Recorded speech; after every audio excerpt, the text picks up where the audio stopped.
Karl Marx has given us the theory of socialism. Now and the theory of class conflict. Why am I explaining you this? So that you're clear with the concept and you know what it is, right? So that you all don't get confused. So socialism was the theory, okay, which was an economic and political theory. Okay, now according to socialism, or whichever countries follows the policy of socialism, what do they do is, whatever factories are there, whatever jobs are there, all of these things are given by the government. Okay, your salary is fixed by the government. So let's say you are a farmer, so the land which is there on which you are farming, that land does not belong to you. All the land, all the factories, all the industry, all the malls, everything belongs to the government. When you work in that place, the salary you get is given by the government. Okay, however, one of the negative thing about socialism is कि whatever profit is made, let's say कि agriculture land ma there is a profit made, that all the profit will go to the government, you will not get any profit. So what will happen is that your salary, let's say that you joined the work with 100 rupees. Okay, so till you die you will only get 100 rupees all the time. You will not get any bonus or increase or anything else. Even if the government is making lot of profit, you'll only get 100 rupees. It is fixed. Okay, no bonus, nothing. Okay, so this was the policy of socialism.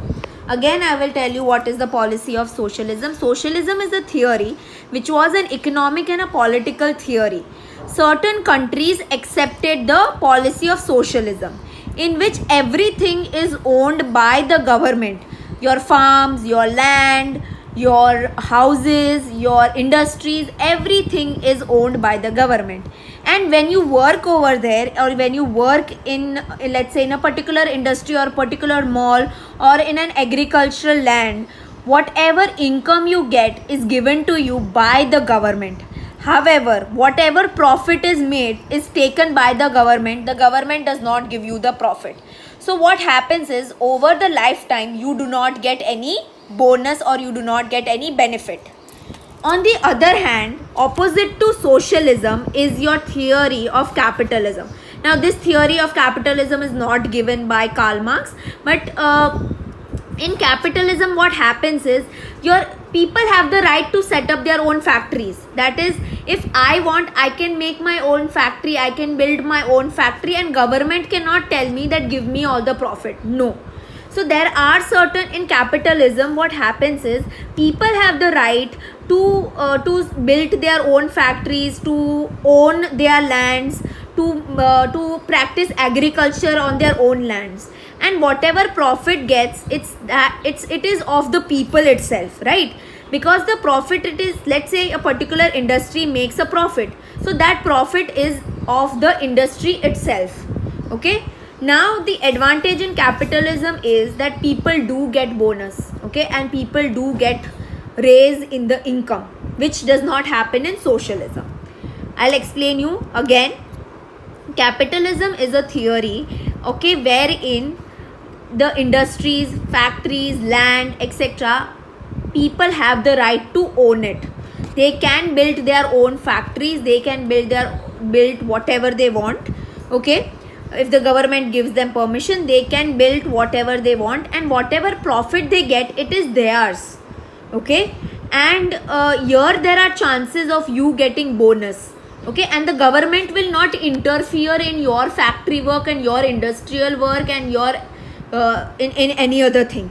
Okay, however in socialism the government will interfere in your industry, etc., because all the industry, all the factories are owned by the government. Okay, now this is what is capitalism. Now the theory of class conflict. Now what happened is that Karl Marx gave this theory of class conflict, in which he said that there are three classes: upper class, middle class, and lower class. Upper class people, he called it bourgeoisie, and lower class people he called proletariat. Now I don't expect you to learn proletariat and bourgeoisie, but remember upper, middle and lower class. Okay, It's okay if you can't remember these names. If you remember it, good. If you don't remember it, I'm okay with it. Okay. Now, according to theory of class conflict, what did he say is that people who own the factory belong to upper class. Okay, that is, let's say कि અત્યારના present condition માં કોની પાસે factories ને industries છે, Ambani, Tata, Birla, all these people have factories, right? So they have lot of money, and that is why they are upper class people. Okay. Now, the people who work in the factory are usually the lower class people. Okay, that is, they work in the factory, etc. Now, what did Karl Marx say? That Karl Marx said that usually when people who are working in the factory are not satisfied or are not happy with the work they are doing, the reason is because the upper class people do not pay respect to the lower class people. They do not give them proper income. They make them work for very long time in the day and everything. So what happens is automatically these people go against these people.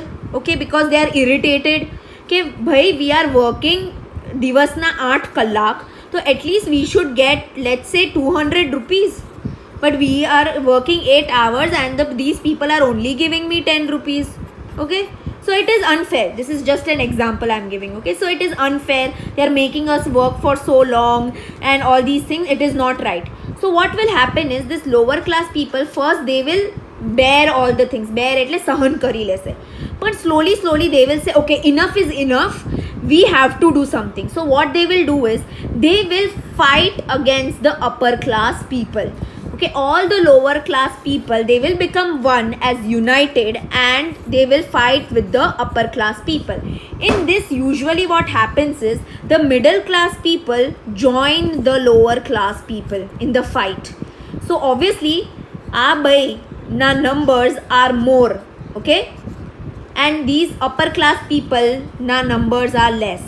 So it's very common that the lower class people will win the fight, and these lower class people will then become the upper class, and upper class people will then become the lower class, and the same thing will happen, and the cycle will go round and round and round and round. He said this happens because of capitalism. If you have socialism, it is not going to happen. So in order to remove off class conflict, you should remove capitalism and accept socialism. Okay, I'll explain you the theory of class conflict again. Karl Marx came up with the theory of class conflict, wherein he said that there are 3 classes of people: upper class, middle class and lower class. Upper class people are people who own the factories, who are the head of the factories.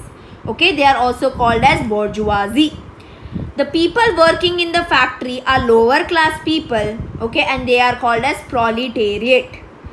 Now what will happen is, obviously upper class people want to become more and more rich, want to become more and more, want to have more and more profit. So they will start doing atyachar on these people or exploiting the lower class people, and for some time the lower class people are going to bear it or sahan kari lese, but then they are not going to bear it. So they join hands with the middle class people and they fight with the upper class people. Obviously upper class people are very low in number, while lower class and middle class both combined are high on number. So they will win the fight, and this lower class people will then become upper class people, and upper class people will then become lower class people, and the cycle goes on and on and on. He said that in order to remove this class conflict, you should accept socialism and remove of capitalism.